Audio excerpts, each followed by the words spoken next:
Namaste. A warm welcome to you all for my this live session. I've come on live after a very long time. There's been a gap in my sessions.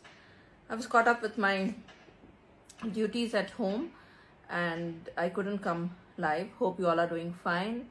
Hope you all are taking care and all is well with you all. So, if you recollect, I was talking about sanskars, whatever you would like to address it as. And I also spoke about the first two samskars the last time I had the session. If you want me to give a recap of the sanskars, one was Garbhadana, where we spoke about at the just after they are like a couple, just before they have their intimate relationship where the womb is blessed so that they have a healthy child was one, and the second one was which is done usually in the between the 7th to the 9th month once the baby is almost the process of being formed and almost like fully formed and it's kind of moving on. So Pumsavana was the other one which I spoke about. So now moving on, as we move on to talking about the next samskar or sanskar, whatever you would like to address it as. As I said, there are 16, so I'm going to be doing two each day. 2 I've done, and this is my other 2. The next one is when at the time of the birth of baby, which is called Jatakaram. Jatakarman is when the baby is born. Certain Vedic hymns and recitations are chanted, and the father carries the baby, welcoming this beautiful soul into the earthly planes, and by welcoming with a golden ring, would dip it into ghee and clarified butter, or ghee or clarified butter, which is ghee, and place it on the lip. So this is a kind of a ritual done, and this is done to welcome the baby into the plane, into their home, into their space, and they bless, saying that you're blessing the soul and giving it the best of life, saying that we wish you like to have a happy life and a life filled with abundance and so many things. So this is one way of doing it, which is Jatakarma. Now, of course, like I've always said, no matter what I'm speaking about, whether I'm speaking about Diwali, whether I'm speaking about anything across the span of India, be it from north to south, east to west, slight twists and turns are there with every tradition. It's common and it's fine, but the basic roots would remain the same. And no matter which walk of life you're going in, there is a ritual which is always created and done. Moving on, the next ritual, which is Namkaran. Namkaran is something which all of us know. It's usually done, some people do it by the, after the baby's born, the 10th, 11th, 12th day. Some people do it a little later. Some people wait for some time before they do it. But nevertheless, a Namkaran is done. But there are certain families or households who do not believe in doing Namkaran or doing it in a big affair. Whereas some people do it in a fairly big affair. So, Namkaran is equally done, where depending at the time of the childbirth, seeing as to when, what time, the stars, the nakshatra, everything is taken into consideration, and certain alphabets are picked as per the time and everything, and as per that, names are given. It could be for the boy or the girl.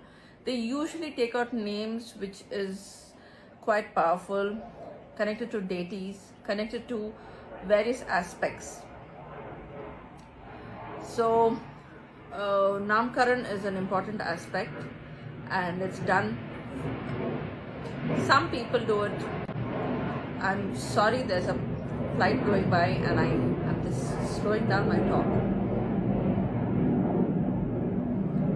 Some people do an elaborate affair, almost like a wedding. They have friends, families, relatives, many people joining, whereas some people tone it down completely and they only have the immediate family and maybe just a handful of guests. So it varies from family to family, tradition to tradition, and also what each one wants and how they want to do it. So Namkaran is the other thing which is very important. And the next, the fourth important samskar or ritual that is done. So what I truly love is these are called the rites of passage.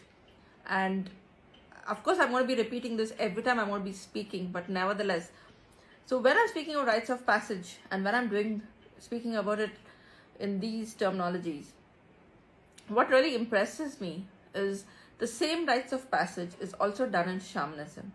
So every time there's an important occasion to celebrate, there's a rites of passage created, and it is done with that much of zeal and excitement to bring that, make it a happy occasion. From the time of conception of the very thing to the time of death, there are so many rites of passages that happens to each and every one. I'm speaking about the 16 main, and so these two is what I've spoken about today. I do love the kind of feedback I get, no matter whether it's about my previous live sessions or is it about Samskar. I'm very, very happy to know that I have so many of you kind of listening to it, kind of valuing it, and coming back to me saying that, can you speak about this? Can you speak about that? I would like you to address this topic. So please do come back. I would love to know. I would love to know your thoughts on even on like what I've spoken today about the Jata Karma and Karma, the Jata Karman and Namkaran. What are your thoughts? And do you do it? Or what is it that you do in your family? How do you celebrate? What is the occasion for you all? How do you all come together? Is it just a family? Is it like do you bring a lot of people in? How do you celebrate? I would love to know. I love to know because it gives me a kind of an opportunity to also get to know you all. And also I realize that you all are watching the video and taking in that much more information. So anything more you want to know about, I've kept the Namkaran and Jatakaran pretty brief in what I've spoken. These are there in our Vedic scriptures, and it's basically done by the father welcoming the child. The Namkaran is done with the help of the priest deciding the name, the elders of the family. At certain people have the bua, the mama. So each tradition have their own person who is going to be helping them to get a name, and the name is given to the child, and the name is called out and and celebrated on this day. So yes, that's it for today, where I've spoken about these two samskar, and I shall see you tomorrow to speak about two more samskar, which is equally important in our life and forms the milestones for us as we move ahead. In the meantime, like I said, if you want me to elaborate more on these, or you want me to speak more in my next session, drop a text, leave a note, and I would surely listen to it, and I would surely do it. So until then, I thank you so much, and I thank you for listening to this and being part of my live session. Those of you who joined me today, I wish you well. Have a wonderful day. Stay blessed, stay happy, and until tomorrow, take care. Thank you.